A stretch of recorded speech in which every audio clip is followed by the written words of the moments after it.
Hello everyone. और आज हम हमारा साइंस का ये पहला ही वीडियो है जो कि है एटम के बारे में। तो एटम क्या होता है ये आज हम देख रहे हैं अपने इस वीडियो में। तो चलिए शुरू करते हैं। लेकिन उससे पहले मैं आपसे एक चीज़ जानना चाहता हूँ कि आपके पास अगर कोई भी पदार्थ है, कोई भी चीज़ है, मान लो आपके पास जैसे चौक हो गई आपकी, या आपके पास घर में कुछ और भी आइटम हो सकता है ना। आपके पास में गोल्ड हो सकता है ना, सोना। आपको अगर इसको तोड़ने के लिए दिया जाए तो आप इसको कब तक तोड़ सकते हैं, कहाँ तक तोड़ सकते हैं, कितना छोटा इसको कर सकते हैं, है ना?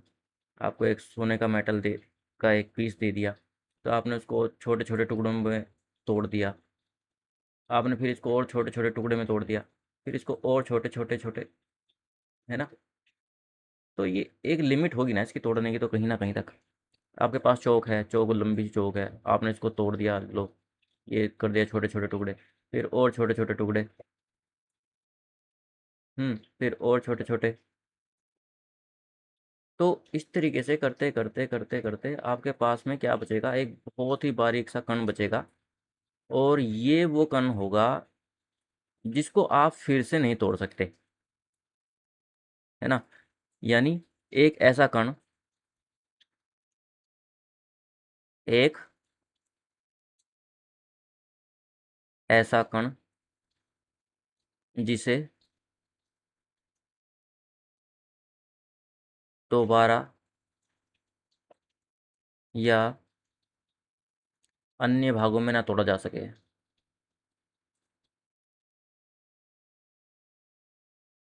न तोड़ा जा सके, उसे क्या कहते हैं हम, उसे हम एटम कहते हैं। ठीक है। यानी आपके आसपास की या हमारे आसपास की जितनी भी चीज़ें आप देख रहे हैं, चाहे मैं अभी पढ़ा रहा हूँ आपको, ये पेन से मैं पढ़ा रहा हूँ, ये पेन भी कहीं ना कहीं क्या है, छोटे छोटे टुकड़ों से मिलकर बना है, प्लास्टिक के कणों से मिलकर बना है ना। या आप जो टीवी देख रहे हैं, मोबाइल देख रहे हैं, उन सभी में क्या है, एटम का बहुत बड़ा रोल है। एटम किसी भी पदार्थ का वो छोटे से छोटा कण होता है जो जिसको हम और ज़्यादा अधिक छोटे भाग में नहीं बांट सकते। लेकिन इसकी विशेषता क्या होती है, इसकी विशेषता होती है कि ये आ, हाँ, इसमें जो इसकी विशेषता है वो ये है कि इसमें जो मूल पदार्थ है, मूल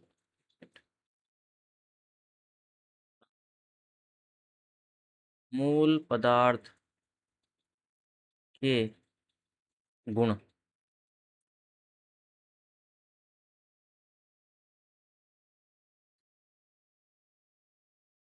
इसके जो मूल पदार्थ के गुण हैं वो प्रदर्शित होते हैं।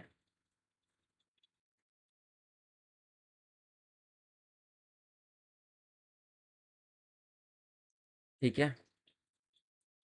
यानी जो मूल पदार्थ है, मान लो आपके पास में गोल्ड है, सोना आपने ले लिया, तो ये एक बड़ा हिस्सा था सोने का जिसको आप देख करके पहचान रहे थे। लेकिन अभी आपने उसको बहुत छोटे छोटे छोटे छोटे टुकड़ों में तोड़ दिया, बहुत ही बारीक बहुत ही बारीक बहुत ही बारीक, और अब आप इससे छोटा टुकड़ा और तोड़ नहीं सकते इसका। तो ये जो कण होगा ये भी आपका ये बताएगा कि मैं सोना हूँ, गोल्ड हूँ मैं। ठीक है। तो यानी ऐसा नहीं है कि बड़ा था तो ये सोना था, छोटा पीस बन गया है किसी और चीज़ का बन गया, नहीं, वो छोटा पीस भी जितना होगा उसका, जो सबसे छोटा कण होगा, वो कण भी अपने जो गुणधर्म हैं उनको प्रदर्शित करेगा, दिखाएगा कि हाँ मैं क्या हूँ। तो ये बात समझ में आई कि एटम जो है वो किसी भी चीज़ का, किसी भी वस्तु का, किसी भी पदार्थ का वह छोटे से छोटा भाग होता है, या वह छोटे से छोटा कण होता है जिसको हम और ज़्यादा अधिक अब डिवाइड नहीं कर सकते, नहीं तोड़ सकते किसी और भाग में इसको। ठीक है। तो एटम समझ में आ गया। अब एटम के साथ साथ अब और क्या चीज़ है, एटम को अगर हम तोड़ेंगे तो क्या मिलेगा, या वो टूट जाएगा फिर या नहीं टूट पाएगा। तो देखो, एटम है,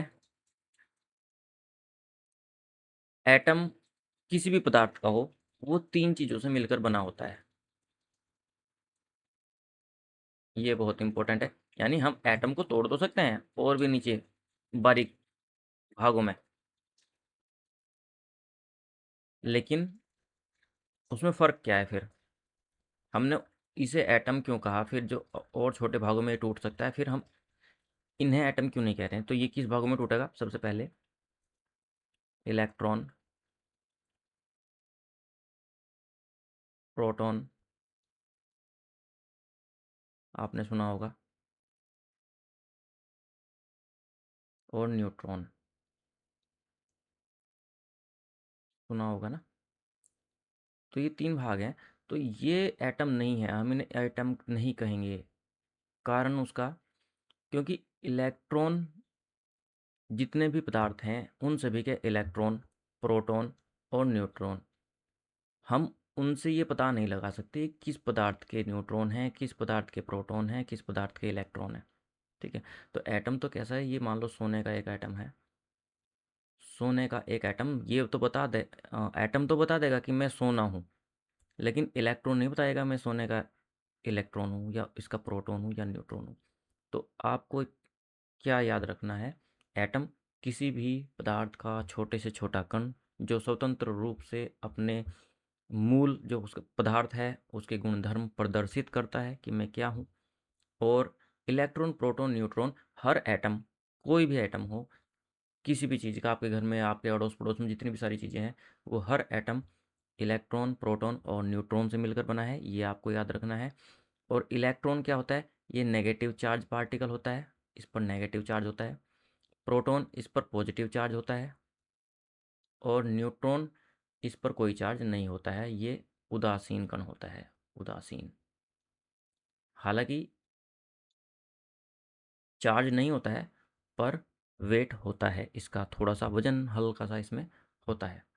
अब ये मैं क्यों बता रहा हूँ आपको वजन होता है? क्योंकि इसकी हमको आगे ज़रूरत पड़ने वाली है। तो इसमें वैसे चार्ज नहीं होता है, लेकिन ये उदासीन होता है, पर इसमें थोड़ा वजन होता है। अब एटम रहता कहाँ है ना? किसी भी पदार्थ में, मान लो ये हमारे पास एक लकड़ी का टुकड़ा है ना? तो इसमें बहुत सारे एटम होंगे, है ना? इलेक्ट्रॉन, प्रोटॉन, न्यूट्रॉन इनमें कहाँ होंगे?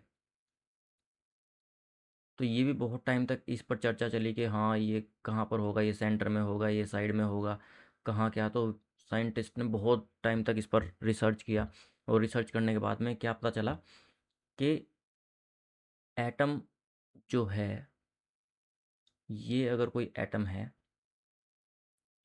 तो इसमें इलेक्ट्रॉन, प्रोटॉन, न्यूट्रॉन कहाँ होंगे? इसको मैं और बड़ा करके दिखाता हूँ। ये ऐसे, इसमें इलेक्ट्रॉन, प्रोटॉन, न्यूट्रॉन, ये जो बाहर का हिस्सा है, इसके सेंटर में यहाँ पॉजिटिव चार्ज रहता है, प्लस। और ये बाहर का जो हिस्सा है, यहाँ इसमें नेगेटिव चार्ज, जो इलेक्ट्रॉन है हमारे, वो कहीं ना कहीं यहाँ पर पाए जाते हैं। कोई इलेक्ट्रॉन यहाँ, कोई इलेक्ट्रॉन यहाँ, अपनी कक्षा के अकॉर्डिंग। ये थोड़ा डीप हो जाएगा अगर मैं आपको यहाँ पर बताऊँगा। बस आपको यहाँ पर क्या समझना है कि एटम के सेंटर में, ये वाला सेंटर वाला पार्ट है, तो सेंटर पार्ट में तो क्या होता है? यहाँ पर सेंटर पार्ट में दो चीज़ रहती हैं। हम्म, ये सेंटर पार्ट है, तो सेंटर पार्ट में पॉजिटिव चार्ज प्रोटॉन और न्यूट्रॉन। ठीक है। तो प्रोटॉन और न्यूट्रॉन यहाँ मिलेंगे, और इलेक्ट्रॉन आपके यहाँ।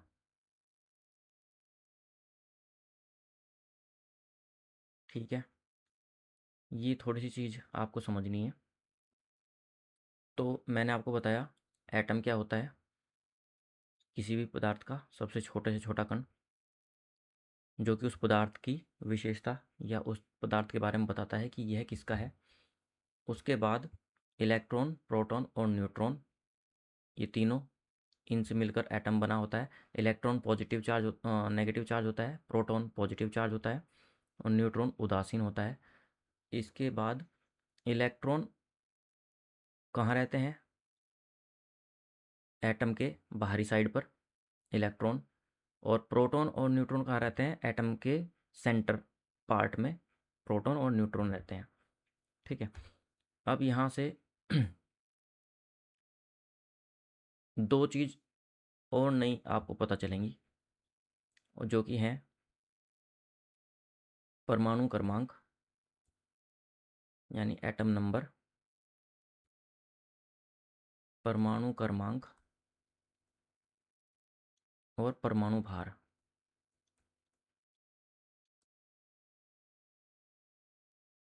अभी जो मैं आपको बता रहा था ये उदासीन होता है, उसका कहीं ना कहीं जो कारण है बताने का, न्यूट्रॉन का जो वेट मैंने आपको बताया था, भार जो बताया था, वो कहीं ना कहीं यहाँ यूज आता है परमाणु भार में। तो परमाणु भार क्या होता है? किसी भी परमाणु के अंदर प्रोटॉन, मैं पी लिख देता हूँ, प्लस न्यूट्रॉन, इनकी संख्या, यहाँ पर जितनी भी संख्या होगी इनकी, वो इसका परमाणु भार होगा। जबकि केवल परमाणु प्रोटॉन की संख्या क्या होता है? परमाणु क्रमांक कहलाता है। ठीक है, एक बार फिर से समझ लीजिए। मैंने बताया एटम, एटम किसी भी पदार्थ का छोटे से छोटा हिस्सा, वो कण जिसको हम और अधिक भागों में नहीं तोड़ सकते, ठीक है, उसे हम एटम कहते हैं। और एटम तीन चीज़ों से मिलकर बना होता है, इलेक्ट्रॉन, प्रोटॉन, न्यूट्रॉन। ठीक। इलेक्ट्रॉन नेगेटिव चार्ज होता है, प्रोटॉन पॉजिटिवली चार्ज होता है, न्यूट्रॉन उदासीन होता है। इसमें परमाणु क्रमांक किसे कहते हैं? अब हाँ, इसके बाद प्रोटॉन कहाँ रहते हैं और न्यूट्रॉन, ये एटम के सेंटर में रहते हैं। जबकि इलेक्ट्रॉन कहाँ रहते हैं? ये परमाणु के बाहरी हिस्से में रहते हैं, एटम के बाहरी हिस्से में। दोबारा बना देता हूँ। ये अगर एक परमाणु है, ये परमाणु का सेंटर है, तो इस सेंटर में क्या रहेगा? प्रोटॉन प्लस न्यूट्रॉन, और यहाँ बाहर की साइड रहेंगे इलेक्ट्रॉन। ये इलेक्ट्रॉन हो गया, ये इलेक्ट्रॉन हो गया।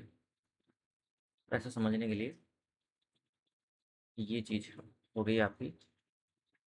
सेंटर में कौन है? प्रोटॉन और न्यूट्रॉन, और साइड में हो गया आपका इलेक्ट्रॉन। अब परमाणु क्रमांक क्या होता है? परमाणु क्रमांक यानी कि परमाणु का नंबर, हम कैसे किस परमाणु को किस नंबर पे रखेंगे, एक नंबर पे हम किस पदार्थ को रखें, या किस परमाणु को हम एक नंबर पे रखें, किसी दो पे, किसी तीन पे। तो इस तरीके से हमने क्या डिसाइड किया कि भाई जिस भी परमाणु के सेंटर में एक प्रोटॉन होगा उसको हम एक नंबर देंगे, जिसके सेंटर में दो प्रोटॉन होंगे उसे दो नंबर देंगे, जिसके सेंटर में तीन प्रोटॉन होंगे उसे तीन नंबर देंगे। तो ये हो गया हमारा परमाणु क्रमांक। ठीक है।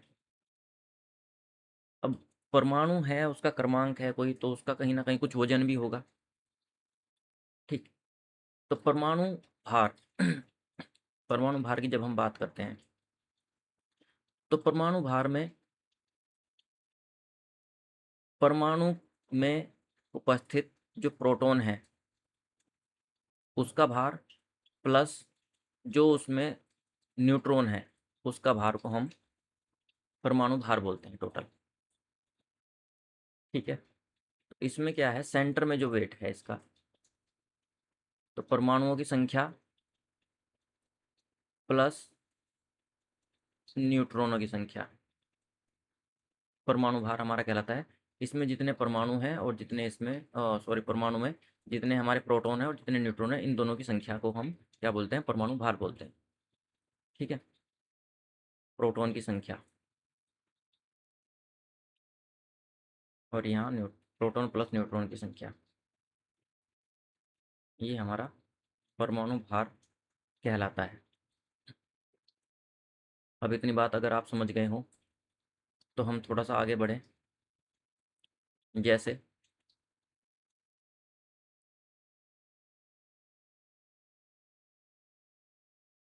मान लीजिए आपके पास में ऑक्सीजन का परमाणु है, ऑक्सीजन परमाणु। तो इसका परमाणु क्रमांक क्या होता है? ऑक्सीजन परमाणु का परमाणु क्रमांक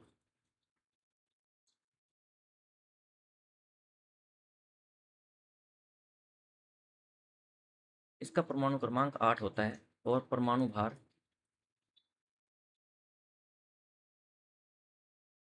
ये होता है 16। यानी इसके यहाँ सेंटर में 8 प्रोटॉन है और 8 ही न्यूट्रॉन है, और इलेक्ट्रॉन यहाँ कहीं बाहर 8 घूम रहे हैं। अच्छा, 8 घूमने से मतलब क्या है? हाँ, तो जरूरी थोड़ा ये 8 ही होंगे, कम भी हो सकते हैं, ज़्यादा भी हो सकते हैं, ऐसा है ना। कैसे पता चला कि 8 ही हैं? तो देखो, इसके लिए क्या है, परमाणु हमारा, मैंने अभी आपको बताया, जो हमारा इलेक्ट्रॉन है वो क्या नेगेटिव चार्ज होता है, और हमारा प्रोटॉन जो है वो पॉजिटिवली चार्ज होता है, उस पर पॉजिटिव चार्ज होता है। तो परमाणु, क्योंकि हमारा क्या होता है, कोई भी परमाणु विद्युत उदासीन होता है, यानी इस पर ना प्लस का चार्ज है कोई, ना इस पर नेगेटिव का चार्ज है कोई। ठीक है, इस पर कोई चार्ज नहीं रहता है परमाणु पर। ठीक, ना तो इस पर प्लस है ना इस पर माइनस है, इस पर कोई चार्ज नहीं है। तो ये कब हो सकता है? ये केवल तभी हो सकता है कि जब आपके पास में अगर जितना पॉजिटिव चार्ज है उतना ही आपके ऊपर नेगेटिव चार्ज हो, है ना। ये तो हो सकता है। मान लो आपके पास में कोई रुपया नहीं है, अभी मान लो आपके 10 रुपये मुझ पर हैं, ठीक है, तो आप तो प्लस में हो, आपने मुझे 10 रुपये दे रखे हैं, मैं आपको 10 रुपये दूंगा, आपके पास प्लस हो जाएंगे। पर कहीं ना कहीं आपने 10 रुपये किसी से ले रखे हैं, मैंने आपको दिए, आपने उस आदमी को दे दिए, तो हिसाब बराबर, आपके पास क्या बचा? जीरो, कुछ भी नहीं बचा। तो परमाणु जो है हमारा होता है वो विद्युत उदासीन होता है, उस पर कोई भी चार्ज नहीं होता है। इसलिए जितने प्रोटॉन किसी भी परमाणु के पास होते हैं उतने ही उसके पास इलेक्ट्रॉन होते हैं, जो कि उसको बैलेंस कर देते हैं, उसका जो चार्ज है उसको बैलेंस करके रखते हैं। ठीक है, तो ये बात आपको समझ में आ गई कि परमाणु पर कोई चार्ज नहीं होता है, और इसमें जितने इलेक्ट्रॉनों की संख्या होती है उतनी ही प्रोटॉनों की संख्या होती है, ताकि इसका जो चार्ज है, आवेश है, वो इक्वल बना रहे। तो हम बात कर रहे थे ऑक्सीजन के परमाणु की, इसका परमाणु क्रमांक 8 होता है और परमाणु भार 16 होता है। तो यानी इसमें आपको जो क्वेश्चन देखने को मिलेंगे वो कुछ इस तरीके से मिलेंगे कि किसी परमाणु का भार, किसी परमाणु का भार जो है, परमाणु भार है 16, है ना, और उसमें इलेक्ट्रॉनों की संख्या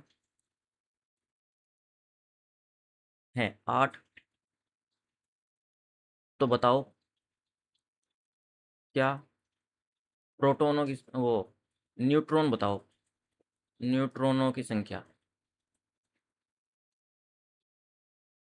ये इस तरीके का क्वेश्चन पूछ लेगा।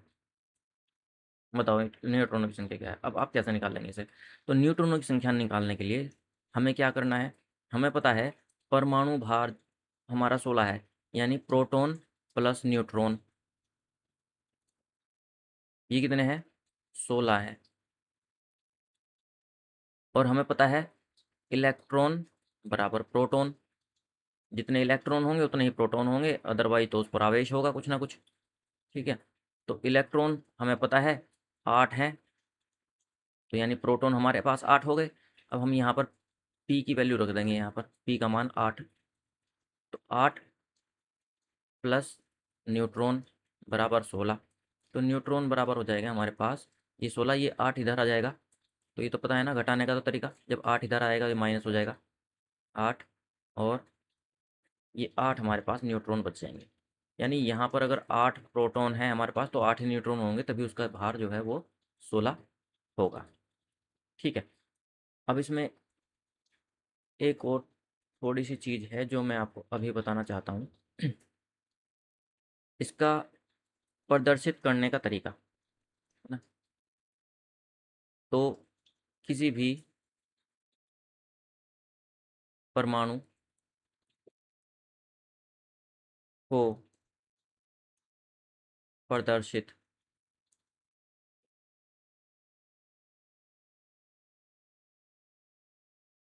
करते हैं,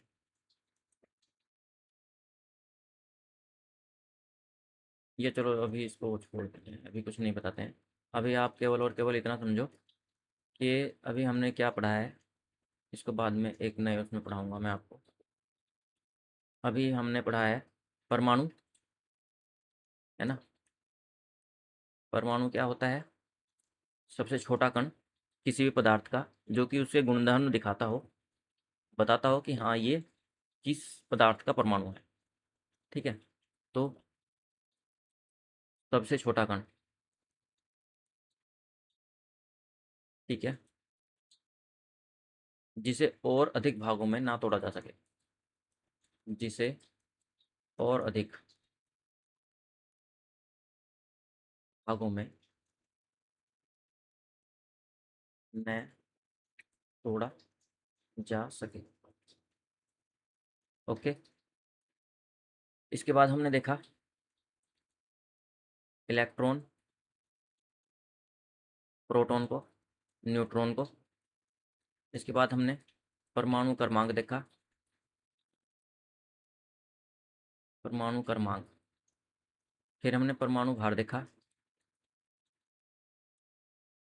ठीक है। परमाणु क्रमांक क्या था? हमारा प्रोटॉनों की संख्या। और परमाणु भार क्या था? हमारा प्रोटॉन प्लस न्यूट्रॉन की संख्या। ठीक है। तो ये कुछ चीज़ें हमने देखी, इनकी पोजीशन देखी हमने कि इलेक्ट्रॉन कहाँ रहता है, इलेक्ट्रॉन कहाँ रहता है। इलेक्ट्रॉन नेगेटिव चार्ज होता है, प्रोटॉन पर पॉजिटिव का चार्ज होता है, और हमारा न्यूट्रॉन, न्यूट्रॉन पर कोई चार्ज हमारा नहीं होता है, ना पॉजिटिव ना ही उस पर नेगेटिव। तो ये सब चीज़ें। अच्छा, प्रोटॉन और न्यूट्रॉन ये सेंटर में रहते हैं, और ये क्या है, ये साइड में घूमते हुए पाए जाते हैं इलेक्ट्रॉन।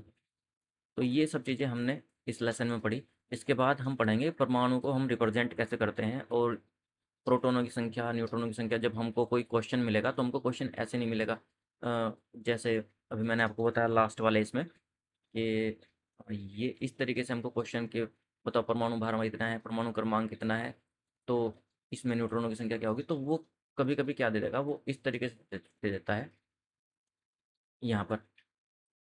जैसे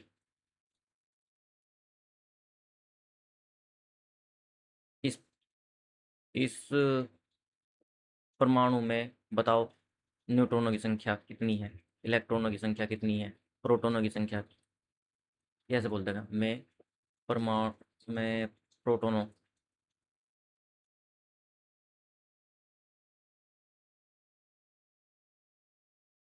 में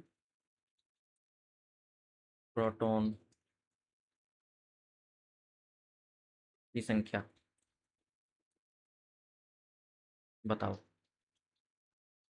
तो ये जो तरीका है इसका लिखने का, ये मैं आपको अगले उसमें बताऊंगा ये ऐसे कैसे लिखते हैं, यहाँ पर क्या चीज़ दिख रही है हमको, क्या देख के हमें समझना है।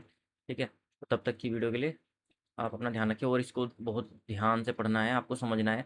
आप डीएलएड कर रहे हैं, या आप टेट का कोई एग्ज़ाम दे रहे हैं, या बेसिक, ये बेसिक है आपका जो साइंस है। और ये बहुत ही ज़्यादा ज़रूरी चीज़ें हैं, आपको इसको जानना चाहिए। अपने बच्चों को आपको समझाना चाहिए। अगर मान लीजिए आपके बच्चे अभी 5 7वीं क्लास में हैं, छठी क्लास में हैं, तो उन सभी के लिए ये बहुत ही ज़्यादा ज़रूरी है। और अभी से आप अगर बताकर चलेंगे, खुद समझेंगे, अपने बच्चों को समझाएंगे, तो कहीं ना कहीं वो भी इन चीज़ों को समझ करके अपने कॉन्सेप्ट क्लियर करेंगे कि ये चीज़ें क्या होती हैं। ठीक है। तब तक मिलेंगे नेक्स्ट वीडियो में। Take care.